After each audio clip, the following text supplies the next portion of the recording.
지난 시간에는 아덴으로 피신해온 바울이 펼쳐가는 전도 사역을 함께 나누었습니다. 아덴, 영어로 아테네죠. 아테네는 헬라의 수도이면서 헬라 문화의 중심지입니다. 당시 세계 3대 도시는 로마, 알렉산드리아, 그리고 아덴이었습니다. 그러니 아덴 사람들이 가지고 있었던 자부심은 대단했을 거예요. 세계 3대 도시로 꼽힐 정도였으니까 아마 대단한 도시였을 것 같습니다. 이 도시는 철학, 수사학, 문학, 과학 등의 학문을 꽃피우었습니다. 나아가 세계 문명의 발상지였고, 그렇지만 아덴은 학문뿐만 그렇지는 않았습니다. 민주주의의 고장으로 자유 시민 사회를 발전시켰고, 헬라의 찬란한 도시국가 문명의 맹주 역할도 아덴이 했습니다. 근데 바울의 눈에는 그 찬란한 도시 문명이 보인 것이 아니라 그 도시에 가득했던 우상이 보인 거예요. 16절에 보면 그 성에 우상이 가득한 것을 보고, 아덴은 신전의 도시였습니다. 히랍 신화에 등장하는 그 수많은 그 신들의 신전들로 아덴의 도시가 가득 찼던 거죠. 셀 수도 없는 각종 신상들, 거리, 광장, 마을마다 빼곡하게 채 있었던 것입니다. 분명 그것은 역사 문화적 관점으로 보면 정말 인류 문명의 찬란한 엄청난 걸작품들이죠. 그런데 하나님을 경외하는 바울의 눈에 보니까 그것은 헛된 우상에 불과했던 거죠. 바울은 그 우상이 가득한 아덴을 보면서 이 말씀이 떠올랐을 것 같아요. 나 외에 다른 신을 내게 있게 있지 마라. 너를 위해서 신상을 만들지 말라. 그리고 마음에 막 의분이 일어나는 거예요. 도저히 멈출 수 없는 그 의분이 바울의 마음속에서 막 일어나는 것이죠. 영적으로 무지하게 그지없던 아덴인들에게 복음을 전하지 않고는 견딜 수 없었던 것입니다. 그래서 오늘 유명한 아레오바고 설교가 있게 된 거예요.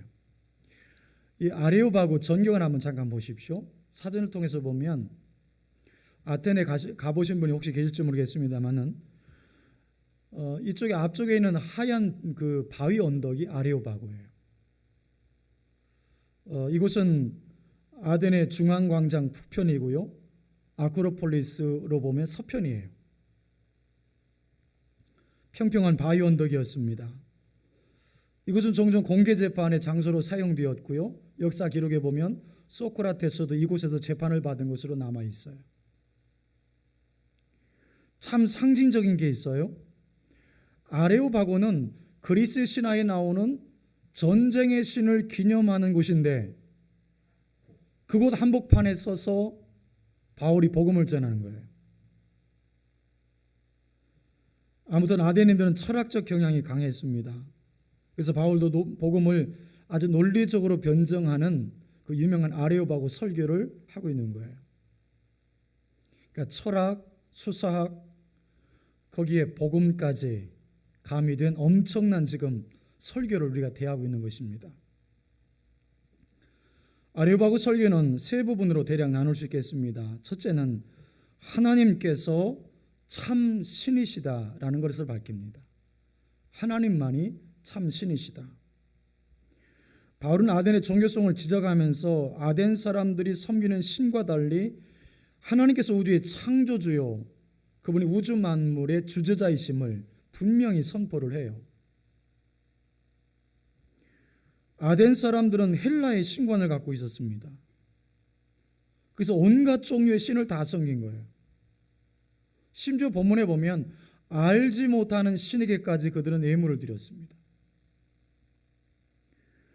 이에 바울은 다른 신들은 모두 헛된 것이고 피조물에 불과하고 오직 하나님만이 진정한 참 신이심을 지금 드러내고 있는 것입니다. 본문을 좀 더 살펴보겠습니다. 22절 함께 읽겠습니다. 22절 시작. 바울이 아레오바고 가운데 서서 말하되 아덴 사람들아 너희를 보니 범사에 종교심이 많도다. 범사에 종교심이 많다. 아레오바고는 헬레니즘을 대표하는 아주 상징적인 장소예요. 그런데 바울은 그곳 한가운데 서서 하나님의 진리의 말씀을 선포하고 있는 거예요. 그러니까 대단한 용기와 확신이 없으면 이게 불가능하겠죠. 하나님의 말씀만이 진리고 오직 십자가와 부활을 통해서만 구원받는다는 사실에 대한 확신이 없었다면 바울도 이것이 불가능했을 것 같아요. 우리가 선교에 대한 준비, 이런저런 준비가 많이 필요하겠죠. 특별히 단기 선교가 아니고 장기 선교일 때는 더더욱 필요할 것입니다. 여러분이 선교를 나가셔야 된다면 어떤 준비가 필요하다고 생각되어지십니까? 아마 언어에 대한 준비가 가장 필요할 수도 있겠죠. 언어를 해야 그곳에서 복음을 전할 수 있으니까요. 또 그쪽 문화권에 대한 이해도 필요하겠죠. 좀 더 준비한다면 아마 여러분의 몸도 준비를 해야 될 거예요. 건강을 잘 준비하지 않으면 장기 선교는 참 어렵습니다. 근데 여러분, 선교에 대한 준비 많이 필요하지만 가장 중요한 준비가 있어요. 그게 뭐냐면 예수 그리스도의 십자가와 부활에 대한 분명한 확신, 그리고 그 누구를 만나더라도 몇 분의 시간이 주어진다 하더라도 명확하게 선포할 수 있는 복음이 있어야 돼요. 다시 한번요. 예수님의 십자가와 부활에 대한 분명한 확신, 그리고 누구를 만나더라도 명확하게 증거할 복음이 있어야 돼요. 미 전도 종족이 몰려있는 10-40창, 여러분 대부분이 이슬람권과 불교권이잖아요. 어둠의 영이 강력하게 역사하는 곳입니다. 프론티어 정신을 가지고 담대하게 복음 전하지 않으면 선교가 어렵겠죠. 여러분 그곳에 가서 선교하려면 그 어떤 준비보다도 하나님의 말씀만 진리이시다,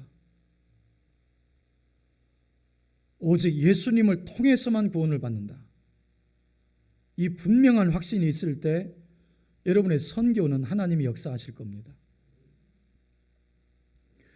바울은 헬레니즘의 한복판에 서서 하나님의 진리의 말씀을 담대히 선포하고 있어요. 참 역사적인 순간이에요. 혈혈 단신으로 이방문의 한 중심지에서 그리스도의 도를 최초로 설파한 것입니다. 먼저 바울이 아덴 사람을 보니까 범사에 종교심이 많다는 것을 알았어요. 즉 바울은 아덴인들이 현상을 초월하는 영적인 것들에 비상한 관심을 기울이고 있다는 것을 높이 평가를 해줍니다. 그러나 그 같은 관심이 각양 우상을 섬기는 쪽으로 흘러간 것에 대해서는 바울이 분명하게 책망을 하고 있는 거죠. 당시 아덴인들이 얼마나 종교심이 많았는지 23절에 이런 언급도 있어요. 23절에 보면 내가 두루 다니며 너희가 위하는 것들을 보다가 알지 못하는 신에게라고 새긴 단도 보았으니 그런데 너희가 알지 못하고 위하는 그것을 내가 너희에게 알게 하리라. 알지 못하는 신에게 헬라어로 보면 아그노스토 테오라고 하는 단어예요. 이 말의 기원을 학자들이 볼 때에 3세기경의 기록을 찾아냈다고 합니다. 3세기 기록문헌에 보면 BC 6세기경에 아레오바고에 큰 질병이 있어서 많은 사람들이 죽어갔다는 거예요. 그때 구레네 사람인 에피메니데스라고 하는 사람이 와서 병에서부터 구원해주고 그 신들에게 제사를 드린 거죠. 그때 혹시 감사의 대상에서 빠진 신이 있을까봐 알지 못하는 신에게라고 하는 말을 붙여놓고 거기에 제물을 드렸다는 거예요. 이러한 내용들을 보면 아덴 사람들은 모든 신을 섬기려고 했던 것이 분명해 보여요. 그래서 불식간에 알지 못하는 신들을 섬기지 못해서 그들로부터 재앙과 저주를 받을까 봐 염려가 되어서 알지 못하는 신에게까지 제물을 드릴 정도였어요. 바울은 이런 아덴 사람들의 미신적인 어리석음을 보고 막 분노를 했습니다. 근데 동시에 저들에 대한 연민의 정을 느낀 거예요. 그 마음 가지고 아덴 사람들의 종교적 성향을 접촉점으로 삼아서 담대하게 복음을 전한 것입니다. 자, 정리드릴 테니까 잘 보십시오. 어리석음에 대한 분노, 그들에 대한 연민의 정. 여러분, 이 두 가지가 복음 전도의 강력한 불이 된 거예요. 여러분, 이것이 바로 복음 전파의 올바른 동기라고 할 수 있겠습니다. 여러분, 이 두 가지를 줄여보면 어떻게 되는지 알아요? 이게 사랑이에요. 여러분, 선교의 동기, 하나님의 사랑입니다. 다른 것이 있을 수가 없는 거죠. 나는 왜 선교하는가? 선교의 동기, 선교의 순수한 동기. 여러분, 선교라고 하는 단어의 뜻을 문자대로 풀어보면 자신이 믿는 바를 선전하는 거예요. 내가 믿는 바를 선전하는 게 선교예요. 바울조도팀의 태도에서 볼 수 있듯이 선교는 선교 활동가를 위한 것이 아니라 선교 대상자를 위한 거예요. 여러분, 전도도 마찬가지. 전도는 전도자가 기독교인으로서 자신의 업적을 쌓아가는 것이 아니라 전도 대상자를 향한 하나님의 사랑으로 가는 거예요. 여러분, 선교의 동기는 하나님과 하나님이 만나게 해주시는 대상자를 향한 사랑이어야 돼요. 바울은 이것을 보면 바울은 하나님의 선교를 한 거예요. 그래서 바울의 선교를 통해서 수많은 열매가 맺은 것은 너무나 당연했던 것이죠. 이제 바울의 설교가 핵심에 접근합니다. 조금 어렵지만 잘 따라와 주십시오. 저도 철학적인 이 변증적 설교를 해석해내긴 참 어려웠는데 한번 잘 따라와 주십시오. 바울의 설교의 핵심에 들어갑니다. 24절, 25절 함께 읽습니다. 24절, 25절 시작. 우주와 그 가운데 있는 만물을 지으신 하나님께서는 천지의 주제시요 신으로 지은 전에 계시지 아니하고 또 무엇이 부족한 것처럼 사람의 손으로 섬김을 받으시는 것이 아니니 이는 만민에게 생명과 호흡과 만물을 친히 주시는 이심이라. 아멘. 바로 앞에서 아덴 사람들이 알지 못하는 신을 섬기고 있다고 지적을 했죠. 이걸 염두에 두고는 바울이 이렇게 끄집어서 정확하게 얘기하는 것입니다. 너희들이 모르는 참 신이 계신데 그분이 하나님이시다. 너희들이 모르는 참 신이 계신데 그분이 하나님이시다. 이걸 명확하게 설명을 하는 거예요. 그러면서 하나님이 어떤 분이신지를 이제 쫙 설명을 해주는 것입니다. 그 설명 가운데 처음으로 언급시키는 것이 뭐냐면 하나님께서 창조주가 되신다는 사실을 언급을 합니다. 여기 엄청난 충돌이 발생한다는 사실 여러분 아시죠? 당시 헬라 사람들이 가지고 있었던, 헬라 철학인들이 가지고 있었던 것은 만물의 근원은 물과 불과 공기였어요. 여러분 아시는 것처럼. 근데 그것이 아니라 무에서 유를 창조하신 하나님이 만물의 근원이시요 그분이 만물의 주제이심을 선포한 거예요. 하나님께서는 천지의 주제이시다. 창조주이신 하나님이 피조계의 주인이시고 섭리자라는 말이에요. 당시 헬라 사람들은 하나님도 수많은 신들 가운데 한 분 정도로 생각을 한 거예요. 근데 바울은 아니다. 하나님만이 홀로 존재하시고 유일하신 참신이시다. 헬라인들은 이 신들이 이합집산하여 만물이 생성하고 소멸된다고 보았지만 하나님께서 유일한 절대자로 우주 만물을 창조하시고 섭리하신다고 이야기하고 있는 거예요. 손으로 지은 전에 계시지 아니하신다. 스스로 계신 하나님은 피조물인 인간이 지은 신전에 거하시지 않으시죠. 뭔가 좀 염두에 둔 것 같지 않으세요? 그렇게도 헬라 사람들이 자랑하는 파르테논 신전을 생각하는 거예요. 그 신전에 하나님이 머무는 게 아니다. 하나님은 공간의 제약을 받지 않으시고 어느 곳에나 계시는 무소부재하신 분이시라고 이야기하고 있는 거예요. 25절에 무엇이 부족한 것처럼 섬김 받으시는 것이 아니다. 하나님은 피조물로부터 섬김을 받아야 존재하는 분이 아니라고 이야기하죠. 당시 헬라 사람들은 신들을 사람들로부터 섬김과 제물을 받으며 희로애락하는 존재로 인식을 하고 있었어요. 그러니까 신은 잘 달래줘야 된다는 생각을 하고 있었던 거죠. 그런데 천지의 주제이신 하나님은 그 모든 것이 필요하지 않다는 거예요. 하나님은 인간의 섬김을 받지 않으셔도 스스로 언제든지 존재가 가능하신 분이라고 바울이 선포하는 것이죠. 하나님은 만민에게 생명과 호흡과 만물을 친히 주시는 이시다. 하나님은 사람에게 무엇을 구하시는 것이 아니라 모든 사람들을 긍휼히 여기셔서 생명과 호흡과 만물 필요한 것들을 공급해 주시는 분이시라고 말씀하는 거예요.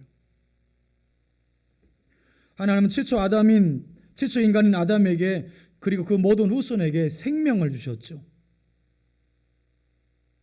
그리고 그 생명이 유지될 수 있도록 호흡할 수 있도록 하나님께서 만물에 필요한 것들을 하나하나 공급해 주셨어요.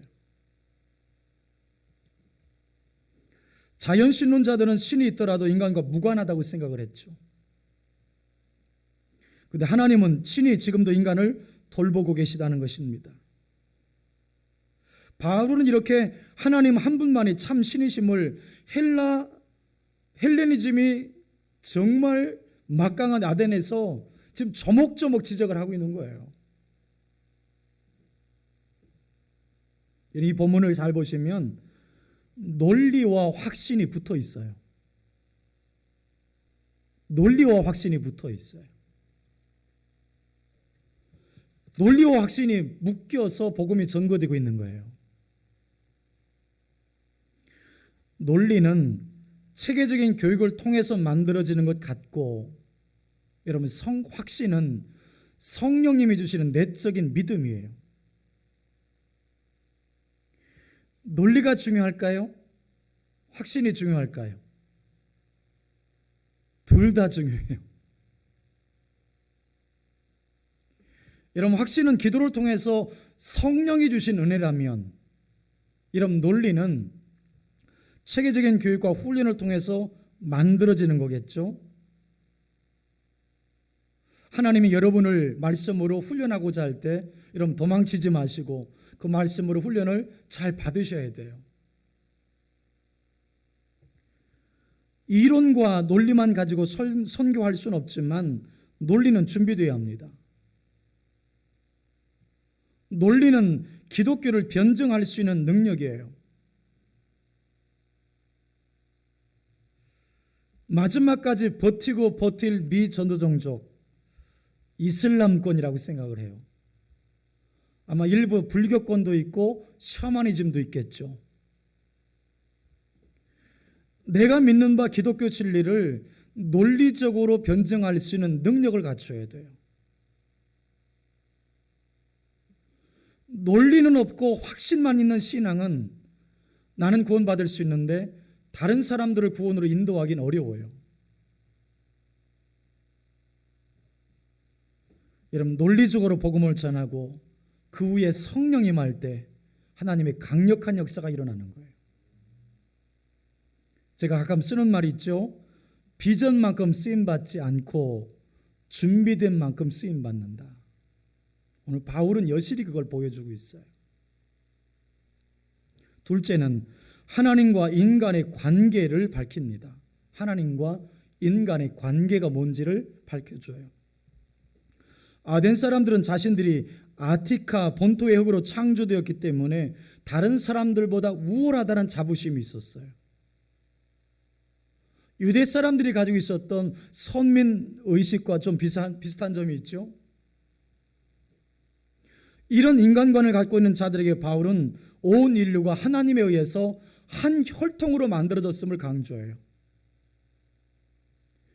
그러므로 오직 인간은 하나님과의 관계를 통해서만 존재할 수 있다고 이야기하고 있는 것이죠. 여기서 바울은 크레타의 시인 에피메니데스의 사행시 크레티카라고 하는 것을 인용합니다. 아덴 사람들에게 매우 익숙한 헬라의 지식이었어요. 그런 헬라의 지식을 사용하지만 선명하게 복음을 전하는 것은 놓치지 않아요. 보면 26절, 27절 보십시오. 인류의 모든 족속을 한 혈통으로 만드사 온 땅에 살게 하시고 그들의 연대를 정하시며 거주의 경계를 한정하셨으니 이는 사람으로 혹 하나님을 더듬어 찾아 발견하게 하려 하심이로되 그는 우리 각 사람에게서 멀리 계시지 아니하도다. 인류의 모든 족속을 한 혈통으로 만드셨다. 헬라인이라고 해서 우월하지 않다는 거예요. 모든 인류는 한 혈통이고 하나님의 피조물이고 하나님만이 그분을 만드신 창조주임을 드러내는 겁니다. 그 하나님이 인간의 연대를 정하시고 거주의 경계를 한정하신다. 하나님이 인간을 창조하시고 그대로 내버려 두시는 것이 아니라 인류의 시공간을 초월하셔서 관여하시고 섭리하신다는 거예요. 각 나라, 각 인간, 열방의 모든 영토의 범위까지도 나누시고 세밀하게 관여하세요. 여러분이 인천에 살고 인천에서 어느 정도의 바운더리 안에 있는지 이 거주의 경계까지도 하나님께서 다 정하시고 간섭하신다는 거예요. 무신론자들은 신이 없다고 하고 자연신론자들은 신이 인간과 무관하다고 하고 과학 우선주의자들은 신을 무가치하게 여겨요. 하지만 하나님은 지금도 살아계셔서 우리 가운데 친히 역사하시고 섭리해 가신다는 거예요. 27절에 좀 특이한 표현이 나오는데요. 이는 사람으로 하나님을 더듬어 찾아 발견하게 하려 하심이라. 하나님을 더듬어 찾아 발견하게 하려 하신다. 아마 여러분 주변에도 교회 안 다니시는 분들 있잖아요. 그죠? 교회는 안 다니는데 마음이 좀 약간 말랑말랑하신 분들이 있어요. 이게 뭐냐면 하나님을 믿지 않은 사람들 중에도 우주를 연구하거나 그리고 인간의 역사의 흐름을 연구하거나 인체의 신비스러운 기능들을 보는 사람들은 이것을 만들고 섭리하시는 존재자가 계시지 않을까라고 하는 생각들을 갖게 된다는 거죠. 여러분 그런 사람들에게 복음을 툭 던지면 반응이 빨라요. 뭔가 느끼는 것이 있었던 거죠. 그러나 그러한 자연과 인간 역사만으로는 하나님을 분명히 알 수 없다는 것이죠. 아덴 사람들이 신을 찾아 헤맸지만 결국은 그들이 도달한 것은 신상을 만들고 우상을 섬기는 것들로 나타났어요. 사실 하나님에 대한 분명한 자기 계시인 성경과 복음을 접하지 않고는 인간이 하나님을 바르게 만날 방법이 없어요.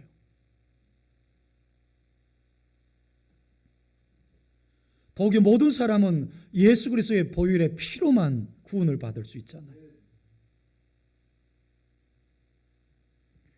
여러분 그렇기 때문에 복음을 전하는 길 밖에는 열방을 구원할 방법이 없어요. 그래서 우리가 가든지 보내든지 해야 되는 거예요. 보면 28절 보십시오. 우리가 그를 힘입어 살며 기동하며 존재하느니라. 너희 시인 중에 어떤 사람들의 말과 같이 우리가 그의 소생이라 하니. 두 부분에 대한 내용이 나오지요. 우리가 그를 힘입어 살며 기동하며 존재한다. 우리가 그를 힘입어 살며 기동하며 존재한다. 앞서 제가 말씀드린 대로 에피메니데스의 사행시인 크리티카에 나오는 식구예요. 우리들은 무슨 말인지 알아듣지 못하지만 당시 헬라 사람들은 이 말이 무슨 말인지를 다 알고 있었다는 이야기예요. 마치 윤동주의 서시처럼 아니면 아리랑의 가사처럼 다 아는 식구였다는 것이죠. 그 시를 인용하지만 모든 인간이 태초부터 역사하고 계시는 하나님의 은혜 덕분에 존재하고 있음을 역설하는 겁니다. 다음에 나오는 식구가 또 하나 있어요. 우리가 그의 소생이라. 우리가 그의 소생이다. 여러분, 이것은 스토아 철학자 아라투스의 시 페노메나에 나오는 식구예요.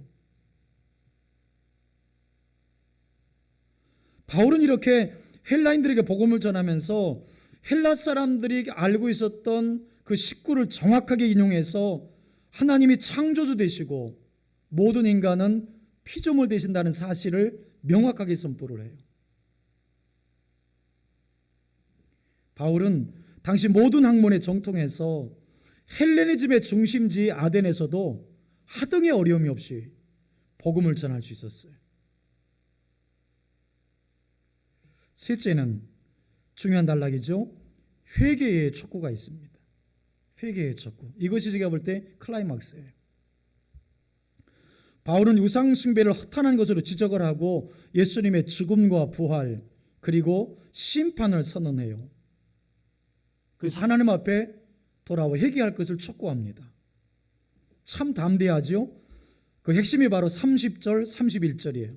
우리 30절 31절 함께 읽겠습니다.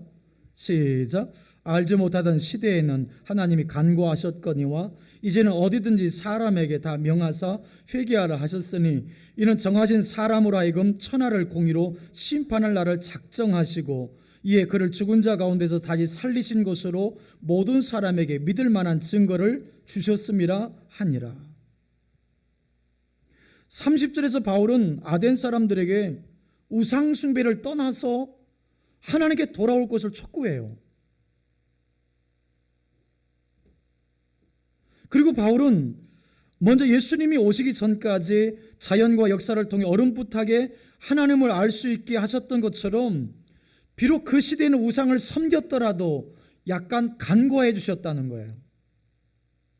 자, 예수님이 오시기 전까지는 역사와 자연을 통해서 어렴풋하게 하나님을 발견할 수 없었기 때문에 우상 숭배해도 약간은 간과를 해 주셨다는 거예요. 그런데 이제 예수님이 오셨으니, 메시아가 오셨으니 회개하고 그분 앞에 돌아오라는 거예요. 안 그러면 31절에 보니까 심판의 날이 작정되었다고 선포해요. 와, 정말 무서운 선포를 하죠. 하나님께서 오래 참으시고 회개의 기회를 주셨지만 그 기간도 한정되어 있으니 때가 차면 반드시 세상은 심판할 것이라는 거예요. 그러므로 모든 사람은 더 늦기 전에 그분 앞에 돌아와 회개해야 합니다. 하나님께서 모든 세대 모든 사람에게 주시는 동일한 말씀이죠. 바울의 이런 엄청난 설교라면 막 수많은 사람들이 막 몰려와야 됐겠죠. 어땠을까요? 바울의 이런 엄청난 설교를 들었다면 아델의 수많은 사람들이 막 몰려왔겠죠. 여러분, 그런데 그 위대한 설교가 위대한 결과를 만들어내지 못했어요.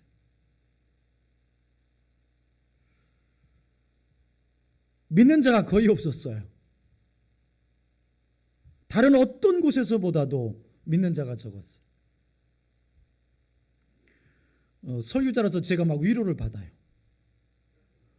바울의 그 위대한 설교에도 은혜를 못 받는 사람들이 이렇게 많은데 저같이 부족한 자의 설교에 은혜 못 받는 것은 너무나 당연한 거죠.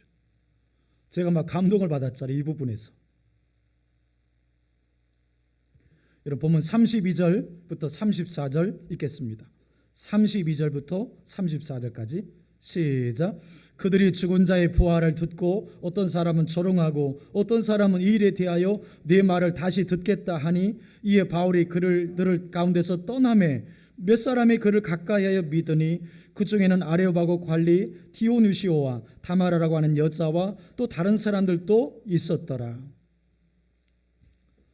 몇 사람은 바울의 말에 귀를 기울였지만 대부분의 사람들은 바울의 말을 농담조로 여기고 조롱했음을 보여줘요. 이에 바울은 더 이상 말을 잇지 못하고 아레오바고를 떠나서 고린도로 이동을 합니다. 그런데 저는 34절을 중요하게 보고 싶어요. 34절을 중요하게 보고 싶어요. 분명 아데네서의 전도는 큰 성과를 거두지 못했습니다. 여러분, 그래도 복음의 씨는 뿌려진 거예요.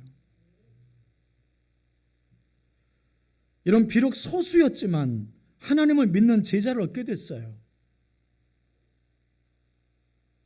그 중에 가장 큰 수확은 아레오바고의 관원인 디오누시오의 회심이에요. 이 디오누시오의 회심은 놀라운 것이었습니다. 왜냐하면 당시 그의 영향력이 상당한 사람이었기 때문입니다. 여러분, 당시 기록에 보면 아덴에는 12명으로 구성되어 있었던 재판위원회가 있었답니다. 12명으로 구성된 재판위원회. 마치 우리나라의 대법관 같은 사람들이 있었던 거예요. 여러분, 디오누시오가 바로 그 중에 한 사람이었던 거예요. 아덴에서 그의 위치는 상당했을 것이 추측이 되죠. 유세비우스의 역사 기록에 의하면 그분이 최초의 아덴의 감독이 돼요. 그리고 이동해서 고린도의 감독으로 지내다가 95년경 도미티안 황제 때 순교를 당합니다. 그러니까 이분이 영향력이 대단했던 것이죠. 34절에 나오는 다마리라고 하는 여자는 당시 아덴에서 꽤 유명했던 귀부인이었다고 합니다. 그러니까 이름만 대면 알 정도의 사람이었다는 거예요. 아마 이슬람권을 선교한다. 하지만 그 열매는 아주 미미할 가능성이 높아요. 한 선교사가 어느 지역에 들어가서 평생 선교해도 한 명의 회심자도 못 만들어낼 가능성도 있어요. 여러분, 선교 역사에 그런 경우가 가끔 있잖아요. 여러분, 그럼 사역에 실패한 것일까요?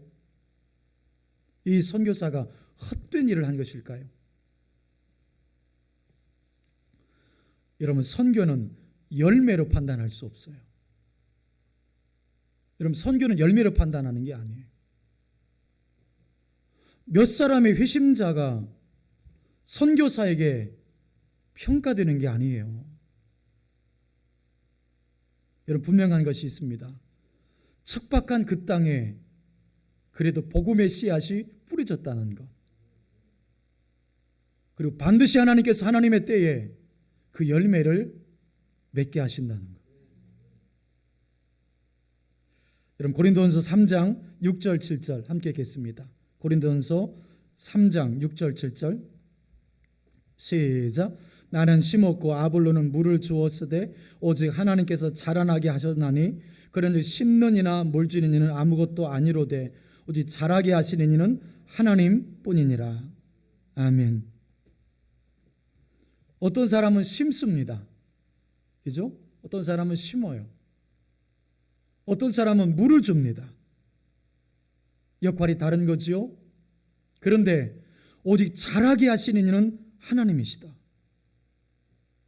오직 자라게 하시는 분은 하나님이시다. 여러분, 그 믿음 가지고 내가 있는 자리부터 그리고 열방까지 이 복음 전하며 사는 저와 여러분 되기를 주님의 이름으로 축복합니다.